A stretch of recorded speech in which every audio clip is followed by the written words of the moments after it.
Today, we're going to be helping our friends at My Trio Rings to make $10,000 in 10 minutes time. Pat from Intergrowth here. I'm back with the latest Intergrowth AEO and SEO e-commerce audit series, where we look at one e-commerce business every week and break down the exact things that they can be doing to make $10,000 for their website within the next 90 days. Now, with that, one of the ground rules we always try and keep in place is keeping any sort of technical updates. Think of updates that are going to require massive developer hours, anything of the sort. We keep those to a minimum as much as possible. In this specific case, I believe there's one snippet of code that we're going to recommend that My Trio Ring actually add into their website. And aside from that, all this can be done without any sort of code-based knowledge. So with that, I'm going to share my screen and we're going to jump in. So let's start out with a quick overview. My Trio Rings, Vipul, good to see you again, by the way. My Trio Rings is a brand that we had on our podcast probably a year, maybe 2 years ago. They're a phenomenal family-owned business. They ultimately sell matching jewelry sets, primarily for engaged couples, online. Very heavily focused on like a lower price point, more affordable rings. They do a lot of stuff with lab-grown diamonds, you name it, but they're running a phenomenal business. So with that, I want to share exactly what we would do for their site and the things that they can actually do in-house and take the DIY approach to. So first thing that jumps out to me when I look at this website is, and listeners who have seen previous audits like this, you're probably going to hear this recommendation and recognize it, is the same as schema markup. So for those that are new to the concept, same as schema markup is something that you can add to every page of your website.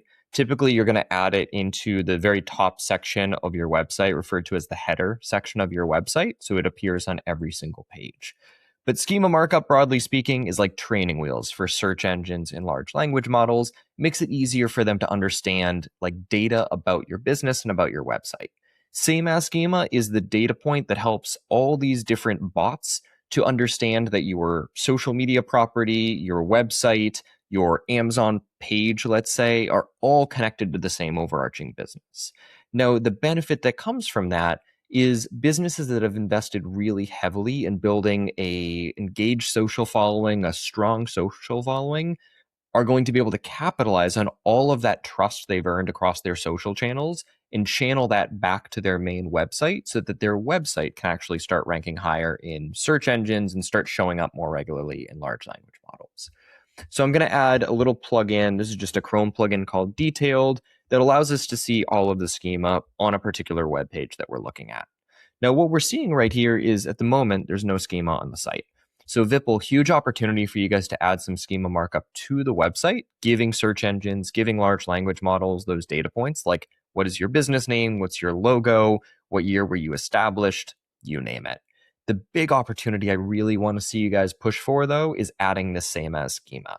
So that's going to be doing things like connecting your Instagram page, your YouTube page, your Facebook page, TikTok page, you name it, and listing all of it in this schema markup so that it's really easy for search engines to understand that the My Trio Rings Instagram page is associated with the same business as the My Trio Rings website.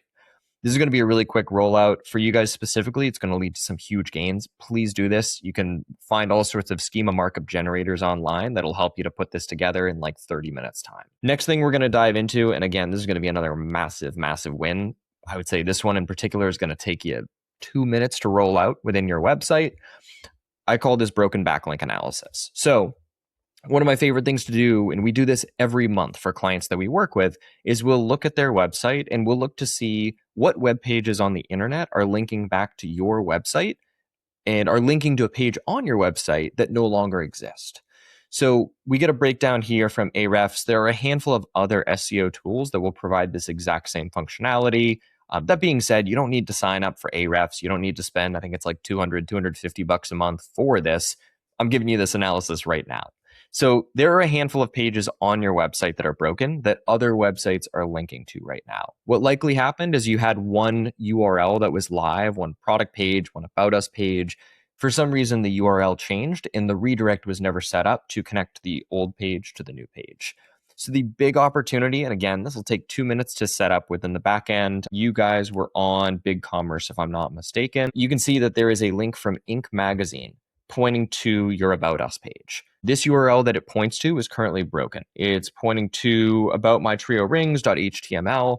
If you just redirect that URL to your existing About Us page, you're going to recover all of the link equity associated with this link from Inc. magazine. We also had, here it is. NextWeb is also linking to your About Us page as well. We have 2 different links from NextWeb coming into the mix. I believe there were a handful of others related to your About Us page as well. Candidly, there are a lot of just no follow links that probably don't carry a lot of weight outside of those. So don't let that number of 78 backlinks scare you. Redirect this one URL right here, and you've gotten 90% of the value out of those broken backlinks that currently exist for your site. So spare yourself the time, redirect that one page. You'll be in a great place. You'll see a nice little ranking bump from that. The third opportunity is going to be, broadly speaking, improving your site load speed. Typically, you'll hear this referred to in the concept of Core Web Vitals, which I like to think of as Google's best effort to measure how fast does your site load for a user, and ultimately ensuring that your site provides a positive user experience through looking at a handful of user interaction touchpoints across various pages of your website. Specifically, what I want to highlight is 2 really big opportunities for you. So what we did is we looked at a handful of your collections pages, as I call them, or PLPs. And reason being, these are the pages that are driving the most organic search traffic to your website, aside from maybe your homepage, if I'm remembering correctly. So here we just looked at the men's wedding bands page on the site, lists out all the different wedding band rings on your website. We can see when we look down here that certainly site speed could be improved. This largest contentful paint really is just a detail that says how quickly does the largest item on your site, or the first massive item on your site that a browser encounters when loading your web page, how quickly does that load? So this one is a huge opportunity to improve upon. And this is where that one script of code is going to come into play. What you can do is you can add an element into your PLP templates or your collection page templates that's going to ensure that this image that is being listed as your largest contentful paint is consistently one of the first items that browsers load when a user gets to your web page. So specifically right here, if we look in here, we're going to see that it's this specific image right in here. I'm actually going to pull this up and we can check it out together and see what page we're looking at here. So we have, which image was coming up in the mix? It's going to be this image right here. It should be the image at the very top once the page loads. Yeah, so this image right here is your largest contentful paint. What we're going to be seeing is across the board, this banner image is almost always going to be the item listed as your largest contentful paint. So what you can do is you can add this little script into the page that is ultimately listed as fetch priority equals high, and that's going to significantly improve your site load speed. The next thing we can do, and we'll see some of this popping up when we look at improve image delivery in here, is at the moment, from what we can see, all of the images on your website are loading as JPEGs or PNGs. Right now, one of the biggest opportunities for you is to convert all of these images on your site to another file format that's just going to load a lot faster for users. AVIF and WebP are the 2 most common ones that come in the mix. I personally really like WebP, but either one is going to lead to significant performance improvements. So what I would recommend doing is look to see within BigCommerce if there are any plugins compatible with your website that will allow you to easily convert all of your images from JPEG or PNG over to WebP.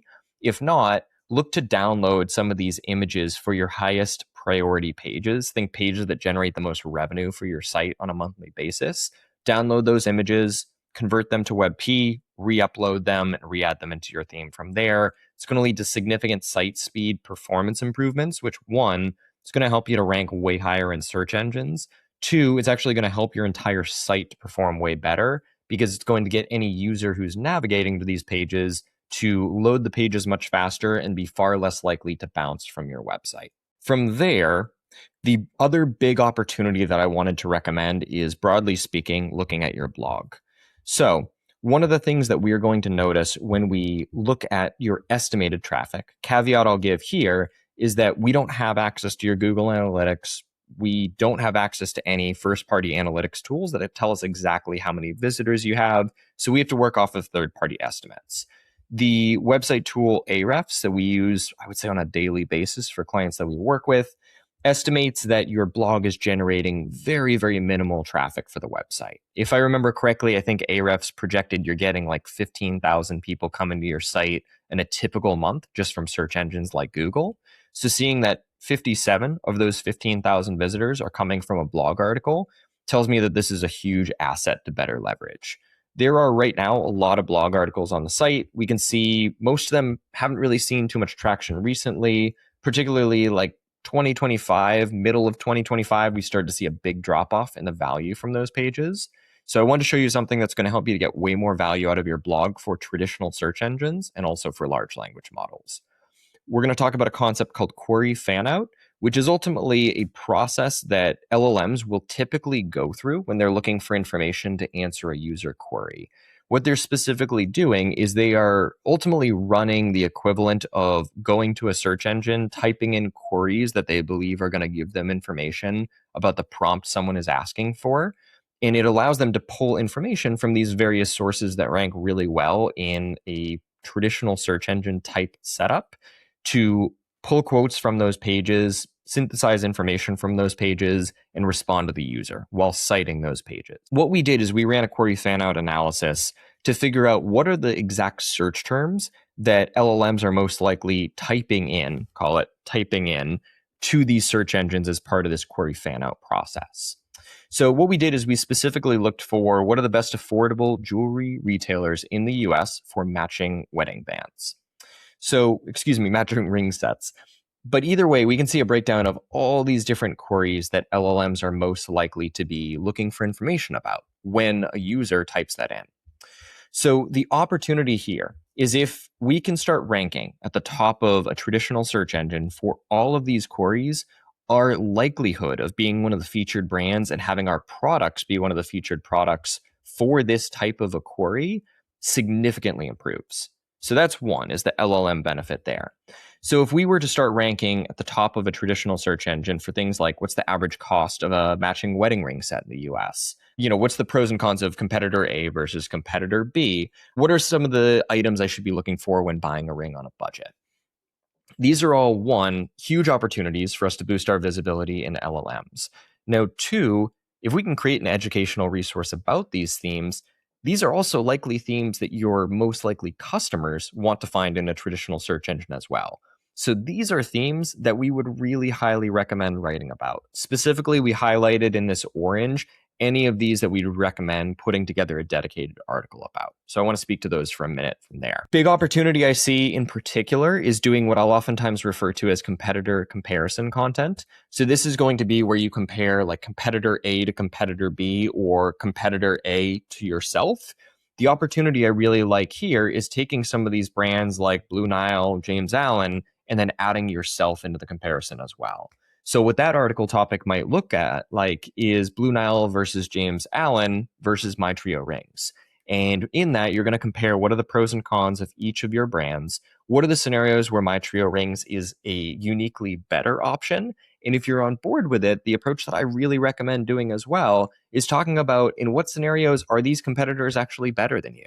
You're giving this incredible data point to LLMs if you're willing to be candid about that and speak to your shortcomings. It's going to provide far more credibility for readers as well who are seeing this to say, okay, My Trio is saying they're not really well suited for scenarios A and B, but they're the best in the market for C. We should trust this a lot more because they're actually bringing themselves down a peg by saying they're not the best in the world for these things.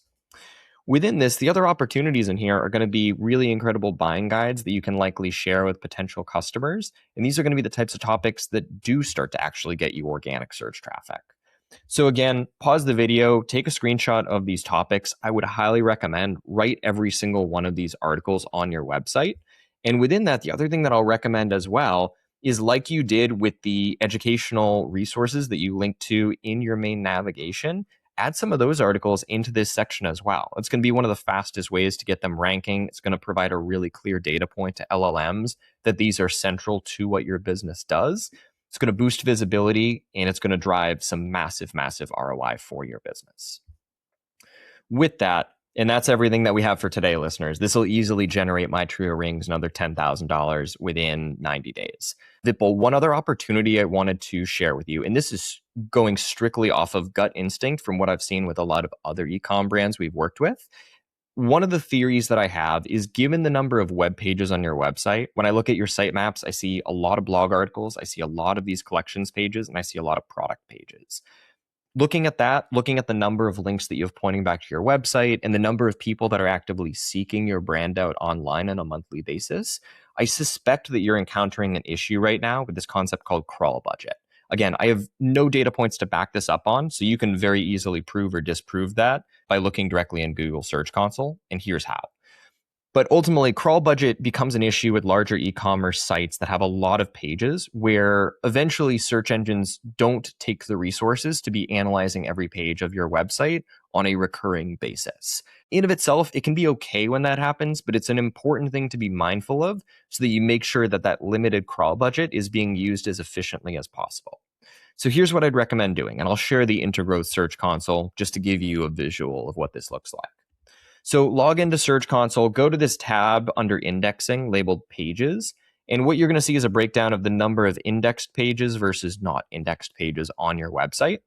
Look to see strictly what are the pages that aren't indexed. Typically, I would say recommend these first, whatever it is, 7 to 8 options that are going to come up in the mix in here. Really, the two you want to pay attention to is crawled, currently not indexed, and discovered, currently not indexed. These are ultimately going to be scenarios where there are pages on your website that Google has either, one, analyzed and decided not to index, or two, it hasn't yet analyzed the pages, and as a result, it hasn't indexed them. So what I would highly recommend doing, especially if you log in here and you see that this count is like thousands of pages, pull open both of these tabs right here and do a quick skim through every page on the list. You're going to see a lot of like irrelevant stuff. You're going to see a lot of filter pages, think pages that have like a question mark equals followed by a long string of characters. Ignore those, that's fine. Those aren't supposed to be indexed. But what I would recommend doing is look through these two different tabs in here and make sure that your highest priority pages, whether it be high priority collections pages that you want to promote or individual product pages that you really care about driving sales for, make sure that none of those high priority pages are coming up in either of these tabs of crawled not indexed, discovered not indexed. If any of them are, it means that they're not showing up on Google. Reach out, happy to walk you through this. There's a lot of actionable things you can do to significantly improve that. But again, this only comes into play because you have a larger site, but you may look in here, it may turn out that Google is taking all the resources to properly crawl and index your site. Again, this is gut instinct, so discard this if it ends up not being true. And that's a wrap on our latest e-commerce AEO and SEO audit. So listeners, if you want us to audit your website next, email us audits@intergrowth.com. Once again, that's audits@intergrowth.com. And make sure to subscribe and tune in for the next session. We'll see you soon.